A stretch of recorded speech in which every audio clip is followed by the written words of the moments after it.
আজকের খুতবাটি অত্যন্ত প্রয়োজনীয় একটা বিষয় নিয়ে, যা সকলেই জানে এবং সকলেই শুনে থাকে, আর জানিয়ে প্রায় সকল মুসলিমই অভিযোগ করে থাকে। আর তা হলো উম্মার মাঝে ঐক্য এবং আমাদের সকলের একতাবদ্ধ হয়ে অবিচ্ছিন্ন একটি ভ্রাতৃত্বের সম্পর্ক গড়ে তোলা। এটা এমন বিষয় যা আপনি প্রতিদিনই লঙ্ঘিত হতে দেখবেন। আর আমরা সকলেই জানি যে উম্মার মাঝে দুর্বলতা এসেছে ঐক্যের অভাব থেকেই। যদি আমরা একটা ঐক্যবদ্ধ শক্তি হতাম, এমনকি 4টি পরিবার ঐক্যবদ্ধ হলে, 4টি গোত্র ঐক্যবদ্ধ হলে, 4টি শহর ঐক্যবদ্ধ হলে, 4টি দেশ ঐক্যবদ্ধ হলে সেটা একটা শক্তিতে পরিণত হয়, তাহলে গোটা পৃথিবীর 20% মানুষ সম্পর্কে আপনি কি বলবেন? তো এটা এমন একটা দুর্বলতা যা সম্পর্কে আমরা সকলেই অবগত। একই সাথে যখন আমরা ইসলামের শত্রু এবং এই উম্মার শত্রুদের ক্ষমতা এবং শক্তিমত্তা নিয়ে কথা বলি, যখন আমরা ইসরায়েলের মতো গণহত্যাকারী উন্মাদদের কথা চিন্তা করি, যা বিশ্ববাসীর চোখের সামনে নির্বিচারে গণহত্যা চালিয়ে যাচ্ছে, আর মুসলিমরা দাঁড়িয়ে দাঁড়িয়ে তা দেখছে, আমাদের মাঝে হতাশা আসে নিজেদের দুর্বলতার জন্য। কিন্তু আপনি হতাশ হওয়ার মাধ্যমে আর রাগান্বিত হওয়ার মাধ্যমে এর সমাধান করতে পারবেন না। কেন আমরা পক্ষাঘাতগ্রস্ত হয়ে রয়েছি? এই প্রশ্নটির সবচেয়ে যুক্তিসঙ্গত উত্তর হলো, আমরা ঐক্যবদ্ধ নই, আমাদের একক কণ্ঠ নেই, আমরা একক সত্তা হিসাবে কথা বলি না। আর আপনি সেটা অর্জনই বা করবেন কিভাবে? এটা অর্জন করা কি প্রায় অসম্ভব বলে মনে হয়। শত্রুদের উপায় উপকরণগুলোর কথা আপাতত ভুলে যান। যারা উম্মার অনিষ্ট চায় তাদের অর্থনৈতিক, প্রযুক্তিগত, অর্থ সংস্থানগত, সামরিক উপায় উপকরণগুলোর কথা ভুলে যান।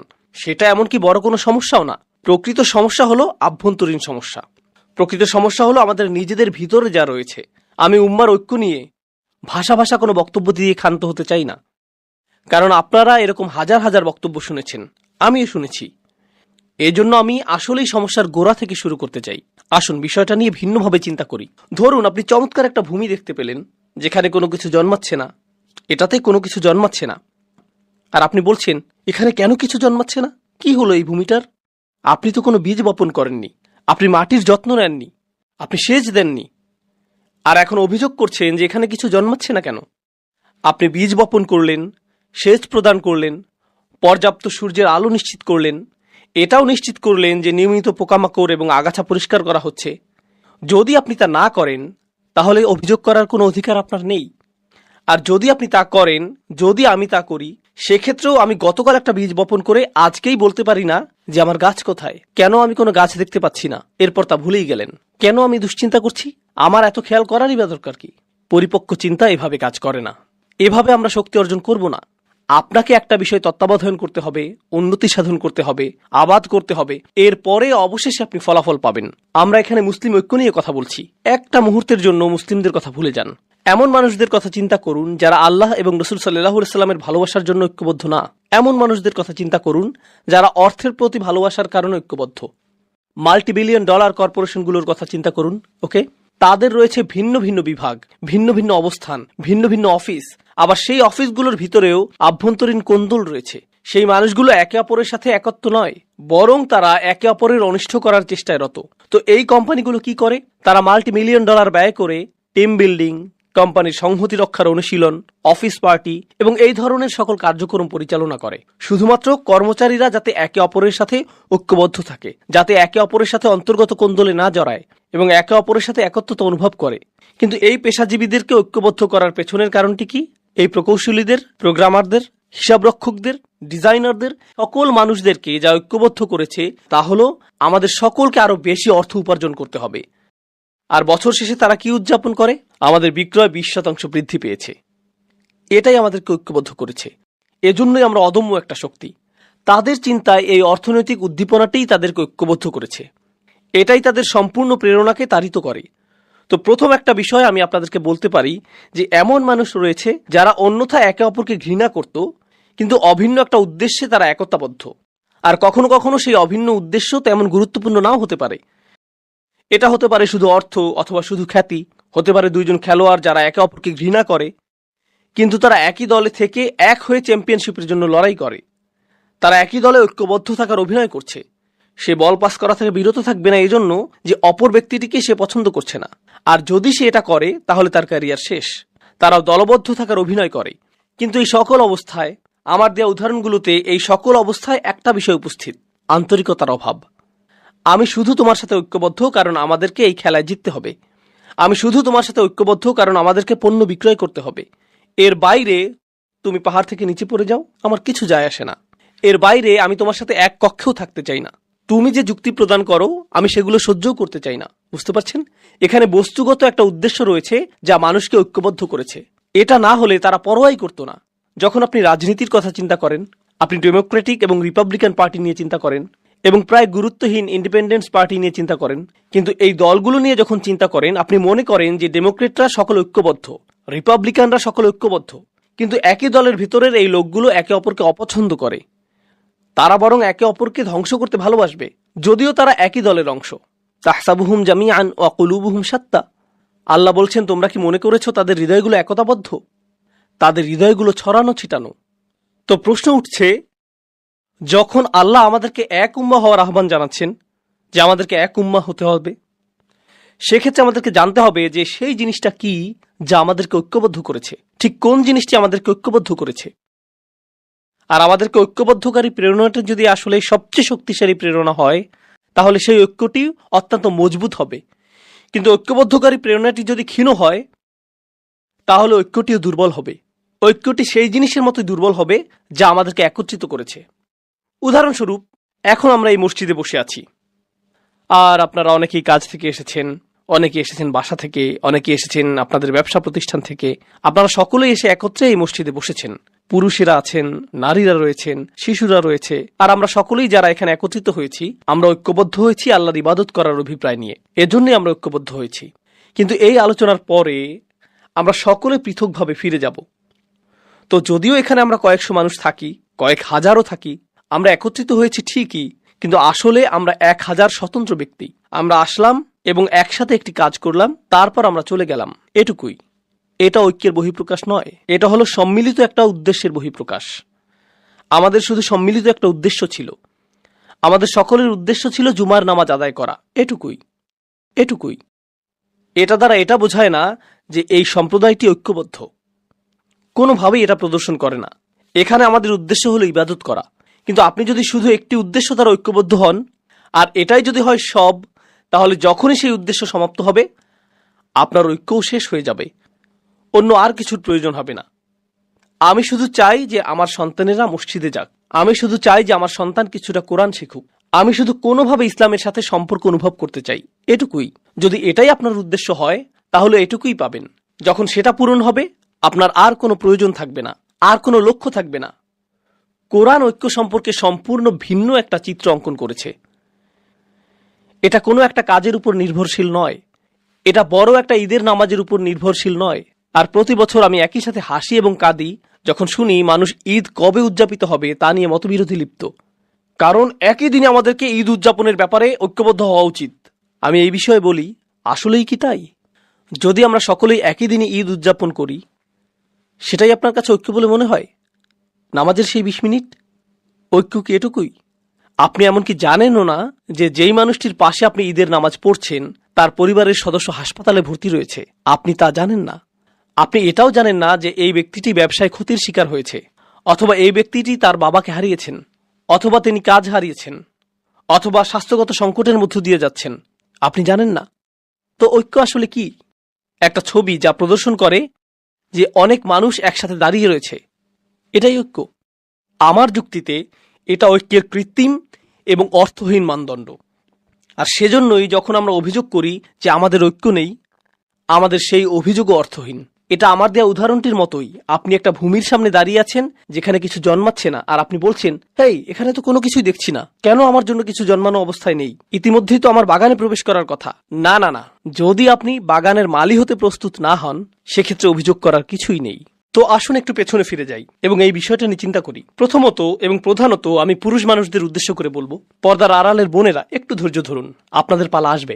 যদি আজকে নাও হয়, অন্য আরেকদিন বলবো ইনশাআল্লাহ। কিন্তু আজ আমি শুধু পুরুষদের উদ্দেশ্য করে বলবো। মুসলিম সমাজের অনেক পুরুষ মানুষের সাথেই আমার অনেক অনেক কথোপকথন হয়েছে, সারা পৃথিবীব্যাপী এবং আমেরিকাতেও। পুরুষ মানুষদের কাছ থেকে অন্যতম একটা অনুভূতির কথা আপনি শুনবেন যে সকলেই আমার কাছ থেকে কিছু চায়। আমার পরিবার আমার কাছে চায়, আমার বাবা মা আমার কাছে চায়, আমার সন্তানেরা আমার কাছে চায়, আমার স্ত্রী আমার কাছে চায়, আমার শ্বশুর বাড়ি আমার কাছে চায়, আমার বস আমার কাছে চায়, আমার সমাজ আমার কাছে চায়, প্রত্যেকেই আমার কাছে কিছু চায়। আর সে যদি একটা ফোন কলও পায়, এমনকি কলটি রিসিভ করার আগে সে ধরে নেয় এটা তার উদ্দেশ্য না যে হ্যালো, আমি তোমার খবর নেওয়ার জন্য ফোন করলাম, তুমি কি ভালো আছো, সবকিছু কি ভালো চলছে, চলো একদিন দেখা করি। এমনকি কেউ যদি কল দিয়ে বলে আসসালামু আলাইকুম, তুমি কেমন আছো, এর মধ্যেই আপনার মাথায় কাজ করে যে সে কি চাইছে, কি ব্যাপারে কল করেছে, কল করার কারণটা কি। কেউই এজন্য আপনার খোঁজ নেয় না যে তারা আপনার ব্যাপারে মনোযোগী। তারা আপনার খোঁজ নেয় কারণ তারা এমন কিছুর প্রতি মনোযোগী যা আপনি তাদেরকে দিতে পারবেন। তো হয়তো আপনি একটা ক্যাশ বাক্স, অথবা আপনি হয়তো একজন সেবক, আপনি শুধু এটুকুই। আপনি আছেন শুধুমাত্র ব্যবহৃত হওয়ার জন্য। আপনি একটা যন্ত্র যাকে ব্যবহার করা হয়, এটুকুই। কেউ আপনাকে নিয়ে চিন্তা করে না, কেউ আসলে আপনার ভিতরের সত্তাটিকে দেখতে পায় না। আর আপনি মসজিদে আসছেন, এখানে শুনতে পান যে মুসলিমরা সবাই ভাই ভাই, আসসালামু আলাইকুম, এরপর আপনারা একে অপরকে আলিঙ্গন করেন, সালাম এবং দোয়া বিনিময় করেন, এতে সমস্যা নেই। কিন্তু যখনই আপনি বলেন ভাই আমি কি আপনার সাথে একটু কথা বলতে পারি, আমি ব্যস্ত, এই মুহূর্তে একটু ব্যস্ত, কারণ কারোরই আপনার জন্য সময় নেই, কারোরই আপনার জন্য সময় নেই। আর আরো এক ধাপ সামনে আগালে আপনার পরিবার হয়তো আপনার উপর নির্ভরশীল, তারা আপনার উপর নির্ভরশীল। উদাহরণস্বরূপ, আপনি হয়তো উপার্জনকারী, আর আকস্মিক আপনি অসুস্থ হয়ে পড়লেন এবং চাকরি হারিয়ে ফেললেন। আপনি শুধুমাত্র চাকরি হারালেন না, পরিবারে আপনি সম্মানও হারিয়ে ফেললেন। আত্মীয়রা আর আগের মতো আচরণ করছে না। সবসময় তারা আপনাকে কল করত, এখন আর কেউ কলও করে না। তারা আর আপনার খোঁজ নেয় না, খোঁজ রাখে না, বরং যতটা সম্ভব আপনাকে এড়িয়ে চলে। জানেন কেন? কারণ আকস্মিকভাবেই আপনি দানকারীর ভূমিকা থেকে গ্রহণকারীর ভূমিকায় নেমে এসেছেন। তাই কিছু চাইতে পারে এমন কারো থেকে মানুষ দূরে থাকতে চায়। এমনকি আমাদের পরিবারের ভিতরেই যদি এমনটা ঘটে, তাহলে অবস্থাটা কি হতে পারে যখন এই পরিসর বড় হয়ে সমাজ পর্যন্ত বিস্তৃত হয়? তখন কি ঘটে যখন মানুষ অনুভব করে যে কেউ তার কথা চিন্তা করে না? আর আমরা এখানে একটা ভিন্ন ধরনের সমাজে বসবাস করছি। ইউনাইটেড স্টেটস কিন্তু ডেনমার্ক থেকে আলাদা, এটা জার্মানি থেকেও আলাদা, এমনকি এটা কানাডা থেকেও আলাদা। ইউনাইটেড স্টেটস সম্পর্কে এমন কিছু বলছি যা আপনারা নিজেরাও জানেন। এটাকে পুঁজিবাদের নমুনা ধরা হয়। পুঁজিবাদ অর্থ আপনাকে প্রথম হওয়ার প্রতিযোগিতায় নামতে হবে। কেউ আপনার জন্য চিন্তা করবে না, আপনার নিজের চিন্তা নিজেকেই করতে হবে। কেউ আপনার জন্য এগিয়ে আসবে না। আমরা তো শ্বাস প্রশ্বাসের সাথেও পুঁজিবাদ গ্রহণ করছি, আর তার সাথে যোগ হচ্ছে আমাদের সমষ্টিগত জীবন। এটা সত্য যে যদিও আমাদের মধ্যে কিছুটা হলেও সালাম এবং দোয়া বিনিময়ের ভ্রাতৃত্ব সম্পর্ক রয়েছে, এটা নেহাত আনুষ্ঠানিকতার সীমা অতিক্রম করে না। কিন্তু এটা প্রকৃত ভ্রাতৃত্ব নয়। প্রকৃত ভ্রাতৃত্ব পরীক্ষার একটা পদ্ধতি বলে দিচ্ছি। আমি যদি আসলেই সমস্যার মধ্য দিয়ে যাই, তৎক্ষণাৎ এমন কারো কথা কি মনে পড়ে যাকে আমি কল করতে পারি? কাকে কল করার কথা তাৎক্ষণিক আমার মনে পড়ে? মসজিদের ভাইদের কথা কি মনে পড়ে? যাদের সাথে আমি চলি তাদের কথা কি মনে পড়ে? কার কথা মনে পড়ে? আপনি যদি সেরকম কাউকে পান, তাহলে আপনার জীবনে কিছুটা ভ্রাতৃত্ব রয়েছে। কিন্তু আপনি যদি দুইবার ভাবেন এই ব্যক্তিকে বললে সে আমার সম্পর্কে কি ভাববে, এই ব্যক্তিকে বললে সে কিভাবে এটা আমার বিরুদ্ধে ব্যবহার করবে, আপনাকে যাচাই বাছাই করতে হয় আপনার সমস্যাটি কোনো ব্যক্তিকে খুলে বলবেন কিনা, কারণ আপনি নিশ্চিত না যে সে এই কথা আরো 20 জনের সাথে বলে বেড়াবে কিনা। তখন আপনি ঈদের দিনে উত্তপ্ত আলোচনার বস্তুতে পরিণত হবেন। জানেন ওই ভাইটি আমাকে কি বলেছে, কি ঘটেছে তার সাথে? ও মাই গড! আপনি অন্য কারো উপভোগের গল্পে পরিণত হতে চান না, এই জন্য নিজের মুখ বন্ধ রাখেন। জানেন এর অর্থ কি? আপনার জীবনে ভ্রাতৃত্ব অনুপস্থিত। একজন ইমানদার অপর ইমানদারকে যে সতর প্রদান করার কথা, সেটা আপনার নেই, আপনার তা নেই। আসুন আরো এক ধাপ এগিয়ে যাই, সেই আয়াতটিতে যাওয়ার আগে যা আমি আসলেই আপনাদের সাথে শেয়ার করতে চাই। আরেক ধাপ এগিয়ে যাই। আমাদের সমাজে এমন তরুণ অথবা বৃদ্ধ মানুষ রয়েছেন যারা ব্যর্থ হয়েছেন। ব্যর্থতাও জীবনেরই অংশ। আপনি কোনো পরীক্ষায় অকৃতকার্য হলেন, এটা ঘটতেই পারে। চাকুরির পরীক্ষায় ব্যর্থ হলেন, এটা ঘটতেই পারে। আপনি ধর্ম পালনে ব্যর্থ হতে পারেন। কোনো তরুণ হতাশার শিকার হয়ে মদ্যপান শুরু করতে পারে, এটা ঘটতে পারে। কেউ হারাম সম্পর্কে জড়িয়ে পড়তে পারে, এরপর ড্রাগ, মদ্যপান এবং এ জাতীয় আরো অন্ধকার পথ বেছে নিতে পারে। আরো খারাপ পথেও যেতে পারে। সে আরো নিচে চলে যেতে পারে। আপনি যদি আপনার শিশু সন্তানটিকে নিয়ে হাঁটেন আর শিশুটি পড়ে যায়, তখন আপনি কি করেন? আপনি তাকে তুলে নেন, তাকে মুছে দিবেন। যদি সে আঘাত পায় সেখানে ব্যান্ডেজ লাগিয়ে দিবেন, অ্যান্টিসেপটিক লাগিয়ে দিবেন, তাকে সেরে ওঠার সুযোগ দিবেন যাতে সে সুস্থ হয়ে ওঠে। আমাদের সমাজে কি ঘটে, কি হয় যখন আমাদের পরিসরে কেউ নিচে পড়ে যায়? ও মাই গড, আস্তাগফিরুল্লাহ। এই যুগের তরুণদেরকে দেখো। জানো কি দেখলাম? আব্দুল করিম কি করেছে জানো? লা হাওলা ওয়ালা কুওয়াতা ইল্লা বিল্লাহ। আমি তাকে অমুক জায়গা থেকে বের হতে দেখলাম। ইন্না লিল্লাহি ওয়া ইন্না ইলাইহি রাজিউন। কেউ একজনের তার সাথে কথা বলা উচিত। জানেন বিষয়টা কি? সেই ব্যক্তিটি হয়তো একটি পাপ কাজ করেছে, আমি বলবো যে আপনি তার চেয়েও বড় পাপ কাজ করেছেন। সেটা যদি আল্লাহর বিরুদ্ধে করা অপরাধ হয়ে থাকে, আপনিও তো নিজের মুখ ব্যবহার করে অন্য মানুষের সামনে অপর এক ভাইয়ের মর্যাদা নষ্ট করেছেন। আর আস্তাগফিরুল্লাহ বলছেন যেন আপনি প্রকৃতই তার ভালো চাইছেন। কারণ আপনি যদি প্রকৃতই ভালো চাইতেন, প্রথমত আপনার মুখ বন্ধ থাকতো, আর একমাত্র তখন এটা খুলতো যখন আপনি তার কাছে গিয়ে তাকে জড়িয়ে ধরে বলতেন, যদি কখনো প্রয়োজন হয় আপনার কথা শোনার জন্য আমি সদা প্রস্তুত, আর আমি মারা গেলেও আপনার এই গোপনীয়তা প্রকাশ করব না। সেটাই হতো ভ্রাতৃত্ব সুলভ আচরণ। এখন যা করছেন তা ভ্রাতৃত্ব নয়। আমি আমাদের তরুণদের নিয়ে উদ্বিগ্ন। এটা ভ্রাতৃত্ব না। আমি জানি না এটা কি, তবে কমপক্ষে এটা যে অগোচরে আক্রমণ সেটা তো বলাই যায়। কিন্তু এই বাস্তবতাটি আমি আমার জন্য সৃষ্টি করেছি। তারপর আমরা এই কথা বলার ধৃষ্টতা দেখাই যে উম্মাহ কেন ঐক্যবদ্ধ নয়? কোটি কোটি মানুষ রয়েছে। আরে ভাই, আপনি কি আমাদের 1 ডজন মানুষকে ঐক্যবদ্ধ দেখাতে পারবেন? 2 ডজনকে দেখাতে পারবেন? কোটি কোটি মানুষের একতা নিয়ে কথা বলার আগে কয়েকশো ঐক্যবদ্ধ মুসলিম দেখাতে পারবেন? তো আসুন এখন আমরা দেখি সাহাবীগণ কেমন ছিলেন এবং কোরআন কেন তাদেরকে এত প্রশংসা করেছে। এটি হলো কোরআনের সবচেয়ে চমৎকার স্থানগুলোর একটি। খুবই সংক্ষেপে আমি আপনাদেরকে ঘটনাগুলো বলবো। খাইবারে রাসূল সাল্লাল্লাহু আলাইহি সাল্লামকে উল্লেখযোগ্য একটা বিজয় প্রদান করা হয়েছিল। খাইবারের আগে মুসলিমরা মূলত ছিল দেউলিয়া, তাদের কোনো অর্থ সম্পদ ছিল না। খাইবারের পরে আকস্মিকভাবে তারা কোটিপতি হয়ে গেলেন। কোটি কোটি টাকা আসতে লাগলো। এখনকার সময়ের অর্থের মাপকাঠিতে হিসেব করলে কোটি কোটি টাকার আবাসন, কৃষিভূমি, পুনরাবর্তিত মুনাফা, এই সব কিছু আকস্মিকভাবে মদিনায় চলে আসলো। আর এটা ঘটার ঠিক আগেও মুসলিমরা কোনো রকমে টিকে ছিল। হাদিসে এমন বর্ণনা এসেছে যে রাসূল সাল্লাল্লাহু আলাইহি সাল্লামের কন্যা 2-3 দিন যাবৎ অনাহারে থাকা সত্ত্বেও তার নিজের কন্যাকে ফিরিয়ে দিতে হয়েছিল, কারণ তার কাছেও খাবারের কিছু ছিল না, আর তিনি তার পেটে পাথর বেঁধে রাখতেন ক্ষুধার যন্ত্রণা লাঘবের জন্য। এরকমই ছিল মুসলিমদের অবস্থা।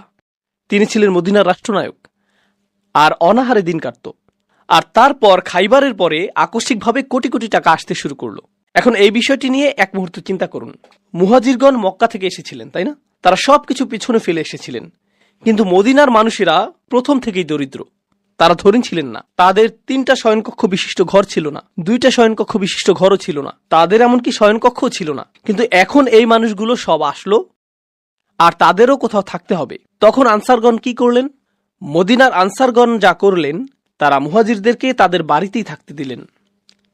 তাদের নিজেদেরই তো যথেষ্ট খাবার ছিল না, এখন আরো কিছু ক্ষুধার্ত মুখ তাদের সাথে যুক্ত হলো। বুঝতে পারছেন তো? এই মানুষগুলোর আগমন প্রচুর অর্থনৈতিক চাপ তৈরি করলো। এর উপরে এই অর্থনৈতিক চাপই একমাত্র বিষয় ছিল না। রাসূল সাল্লাল্লাহু আলাইহি সাল্লামের মদিনায় আগমনের 6 মাস পরেই তারা যুদ্ধের প্রস্তুতি শুরু করলেন। বদরের যুদ্ধ শুরু হবার উপক্রম হলো। আর আপনি যখন যুদ্ধের প্রস্তুতি গ্রহণ করেন, আপনাকে এটা জেনে রাখতে হবে যে যুদ্ধ ব্যয়বহুল। যুদ্ধের জন্য কে খরচ করবে? মুহাজিরদের কাছে তো কোনো অর্থ নেই, কারণ তারা সকল অর্থ পেছনে ফেলে এসেছেন। এখন এই সকল ব্যয় বহন কে করবে? আনসাররা। একে তো আনসাররা মুহাজিরদের ব্যয় বহন করছে, তার উপর এখন তারা আল্লাহর পথে যুদ্ধ করার জন্য বেশিরভাগ অর্থের যোগান দিচ্ছেন। তাদের অবস্থার প্রেক্ষিতে যে মুহূর্তেই তারা ইসলাম গ্রহণ করলেন, তাদের ব্যক্তিগত জীবন বলে আর কিছু রইল না। নিজেদের সেই ক্ষুদ্র ছোট পরিসরটাকেও তাদের অন্য কারোর সাথে ভাগ করে নিতে হলো। তারা নিজেদের খাবারটুকু একা খেতে পারলেন না। এখনকার সময়ে বলা হয়ে থাকে যে দেয়াল নির্মাণের মাধ্যমে অভিবাসী সমস্যার সমাধান করা হবে। তারা কিন্তু সেখানে বসবাস করছেন। বইয়ের পাতা এটা পড়া সহজ যে আনসারগণ মুহাজিরদের সহায়তা করেছিলেন। যদি কেউ আপনার ঘরে এসে পড়ে, আপনার সাথে 6 মাস অবস্থান করে, আপনার চাচাতো ভাই, আপনার ভাই 2 দিনের জন্য আসলো, 2টি দিনই নির্ধারিত। তুমি ঈদ করতে এসেছো, ঈদ শেষ, সামনের ঈদে দেখা হবে, সামনের ঈদে আমি বরং তোমার ঘরে আসব। কেউ আপনার ঘরে 6 মাস, 1 বছর অথবা অনির্দিষ্টকালের জন্য অবস্থানের সিদ্ধান্ত নিল। এক পর্যায়ে আপনি বিরক্ত হয়ে যাবেন, এক সময় টানাপোড়েন শুরু হয়ে যাবে। ঠিক আছে, আপনি আমার ইসলামী ভাই, কিন্তু আপনি কি এখানে বসা থেকে বিরত থাকবেন? এটা আমার বসার স্থান। আপনি আমার ইসলামী ভাই, কিন্তু আমার যেই 1 টুকরো চিকেন ছিল তাই আপনি খেয়ে নিলেন। এই কমলাটি কে নিয়েছে? এটা কে করেছে? কে সবকিছু এলোমেলো করে রেখেছে? ও আল্লাহ! এরকম শুরু হয়ে যাবে। তারা তো মানুষ। এর উপরে তারা আবার একটি যুদ্ধের সম্মুখীন হলেন। আর বেশিরভাগ শহীদ বদর এবং উহুদে, বেশিরভাগ মানুষ যারা হত্যার শিকার হয়েছিলেন তারা ছিলেন আনসার, তারা ছিলেন মদিনার অধিবাসী। তো আমরা ব্যয় করছি, আমরা গৃহের অংশ ছেড়ে দিচ্ছি, আবার আমরা হত্যারও শিকার হচ্ছি। এই সব কিছু ঘটতে থাকলো, আর তারা দিয়েই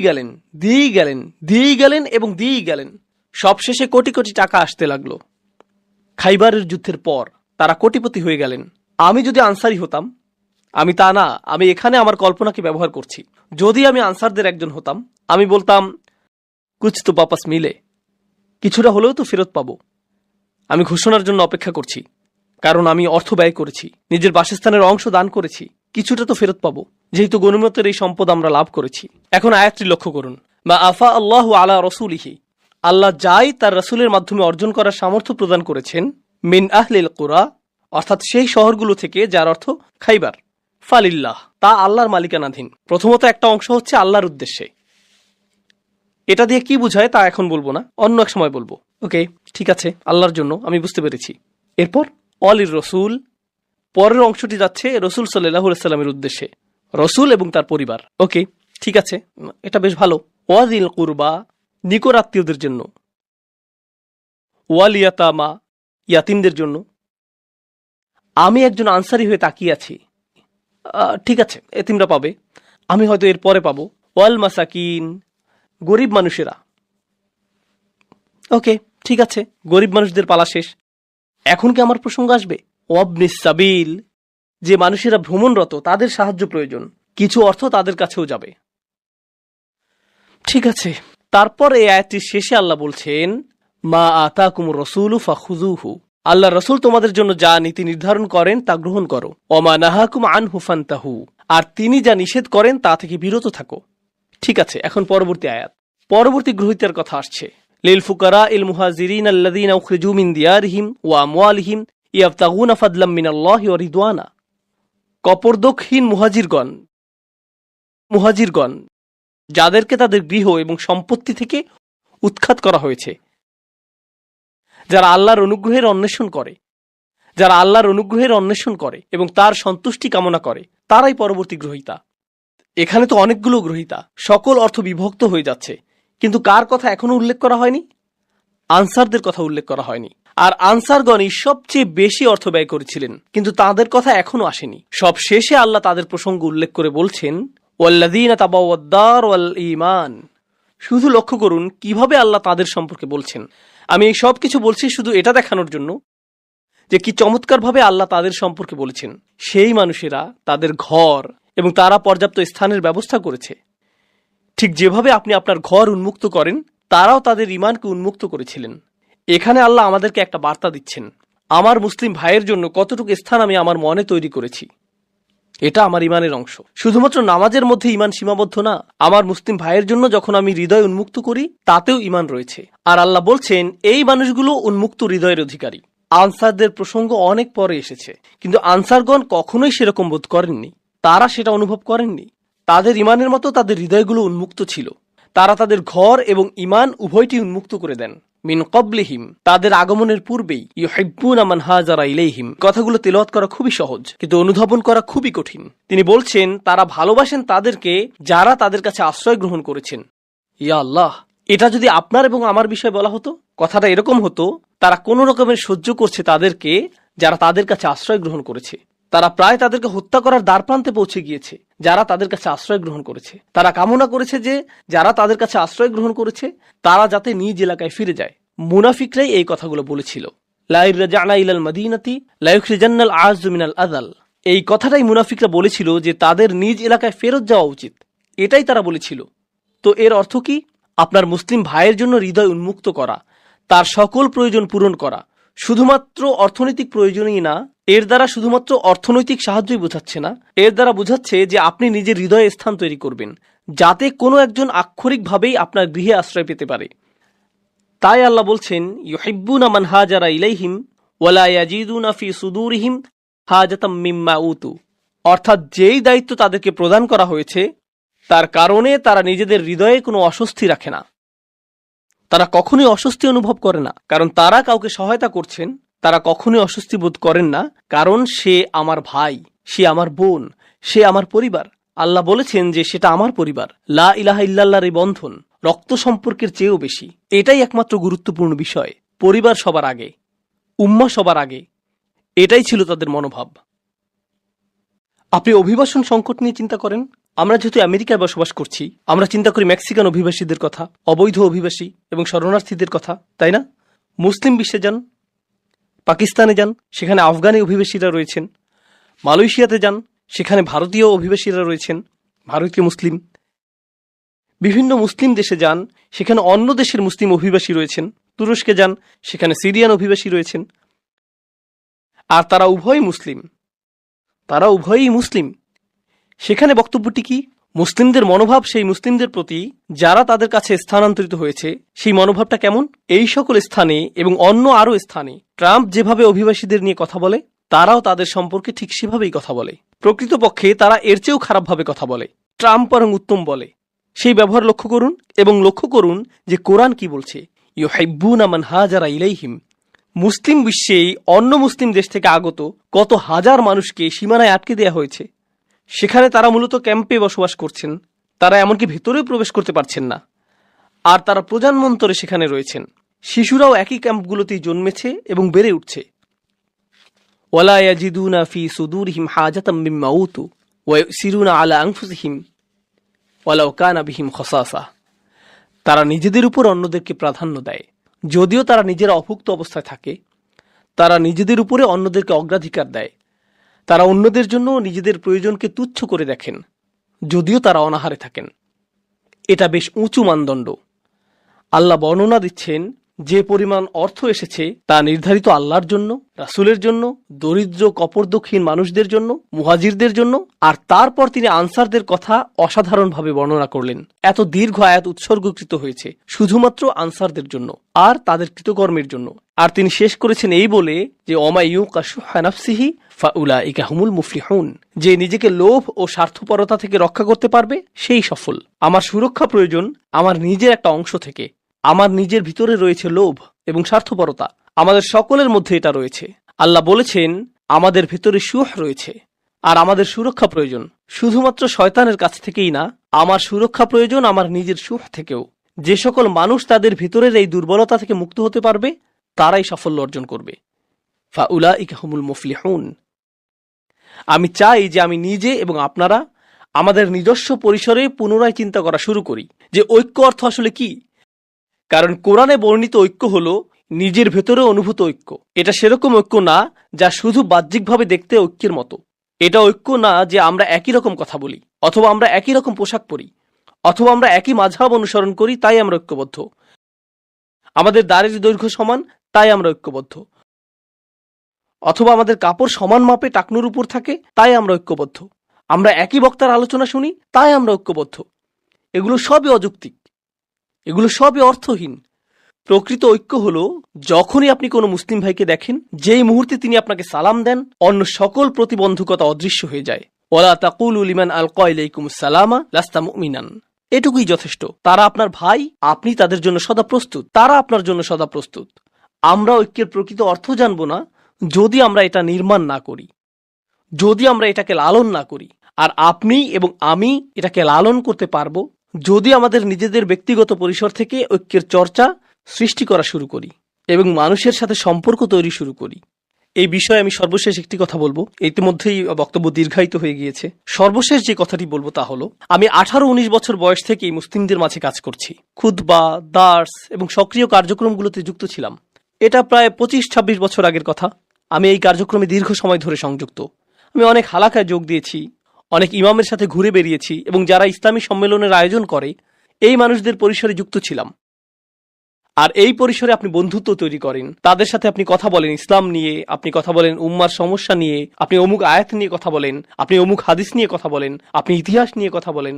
জানেন এই 25 বছর যাবৎ আমার পরিসরের মধ্যে একটা জিনিস রয়েছে যা নিয়ে কেউ কথা বলেনি, আর আমিও এটা নিয়ে কারোর সাথে কথা বলিনি। আর তা হলো তাদের ব্যক্তিগত জীবনে তারা কি কি সমস্যার মধ্য দিয়ে যাচ্ছেন। আমার পরিসরের মধ্যে এমন মানুষ ছিলেন যারা সকল ধরনের সমস্যার সাথে লড়াই করে যাচ্ছিলেন। বিষণ্ণতা, দুশ্চিন্তা, এমনকি কখনো কখনো আত্মহত্যার চিন্তা, বিবাহ বিচ্ছেদের কষ্ট, সন্তান লালন পালন, ভিসা বাতিল হওয়া, সব ধরনের সমস্যা ঘটে যাচ্ছে, আপনার জানার বাইরে থেকে যাচ্ছে। কারণ তারা এটা জানে যে এসব বিষয়ে কথা বলার জায়গা এটা না। তাদের মনোযোগের কেন্দ্রবিন্দু হলো শুধু হালাকা। তাদের মনোযোগ হলো তুমি কি এই প্রোগ্রামটা করতে পারবে, এটাই তাদের মনোযোগের বিষয়, এটুকুই। আর তুলনা করার জন্য আমি খ্রিস্টানদের একটা গির্জায় গিয়েছিলাম, শুধু দেখার জন্য যে তারা কি করে। এক বুধবার রাতে গিয়েছিলাম, এখানকার স্থানীয় একটা গির্জা। তারা গোল হয়ে বসে, প্রথমে 5-7 মিনিট তারা গান গায় এবং এই জাতীয় কিছু কাজ করে। এরপর 1 ঘন্টা অতিবাহিত করে। জানেন সেই 1 ঘন্টায় তারা কি করে? সেখানকার পাদ্রী একজনকে বললেন, এই তোমার নাম কি? আমার নাম ফ্রাঙ্ক। তোমার নিজের সম্পর্কে কিছুটা বলো ফ্রাঙ্ক। এটা এটা এটা এটা তোমার এমন কি কোনো বিষয় আছে যার জন্য আমরা সবাই প্রার্থনা করতে পারি? হ্যাঁ, আমার মেয়ে আমার সাথে কথা বলে না, সেজন্য প্রার্থনা করুন। সকলে আসুন ফ্রাঙ্কের জন্য প্রার্থনা করি। পরবর্তী মহিলা, তুমি কি সমস্যায় রয়েছো? আসো তোমার জন্য প্রার্থনা করি। কল্পনা করতে পারেন তারা এভাবে কথা বলছে, আর এই মানুষগুলো একে অপরকে চিনেও না। সব শেষে তারা একে অপরকে আলিঙ্গন করলো। এরপর এক ব্যক্তি এসে বলল, আমার মেয়ের সাথেও আমার একই রকম অবস্থা ছিল, আমরা কিন্তু যোগাযোগ রাখতে পারি, মাঝে মাঝে এই বিষয়ে কথা বলতে পারি, এটা অনেক বড় প্রাপ্তি। আর আমি বিস্মিত হয়ে এটা দেখছিলাম। আমাদের সত্য ধর্মের অনুসারী হওয়ার কথা ছিল, আমাদের হওয়ার কথা ছিল আদিল্লাতিনা আলাল মুমিনিন, আমাদের হওয়ার কথা ছিল ইউসিরুনা আলা আনফুসিহিম। আমি দেখলাম যে এই সবগুলো আয়াতই এমন মানুষেরা চর্চা করছে যারা আমাদের ধর্মের ভিতরের কেউ না। আর এত বছর ধরে আল্লাহর ঘর মসজিদে এবং মুসলিম পরিবেশে থেকেও আমি এটা দেখিনি। যা আছে তা খুবই সামান্য। আমাদেরকে যত্নশীলতার সাথে লালন করতে হবে, ভ্রাতৃত্বের লালন করতে হবে। এখান থেকে ঐক্য আসবে। এটা বক্তব্য, আলোচনা এবং ভিডিও থেকে আসবে না। এটা আসবে যখন আপনি এবং আমি আসলেই সম্পর্ক তৈরি করব, গভীর সম্পর্ক। আল্লাহ আমাদেরকে একটি খাঁটি ঐক্যের অধিকারী মানুষে পরিণত করুন, আর আমাদেরকে একে অপরের প্রতি আন্তরিক করে দিন। তিনি আমাদের সম্পর্কের কৃত্রিমতা ও কপটতা দূর করে দিন এবং সবচেয়ে শক্তিশালী, গভীর এবং অকৃত্রিম সম্পর্ক দিয়ে তা প্রতিস্থাপিত করে দিন। বারাকাল্লাহু লি ওয়া লাকুম। আসসালামু আলাইকুম।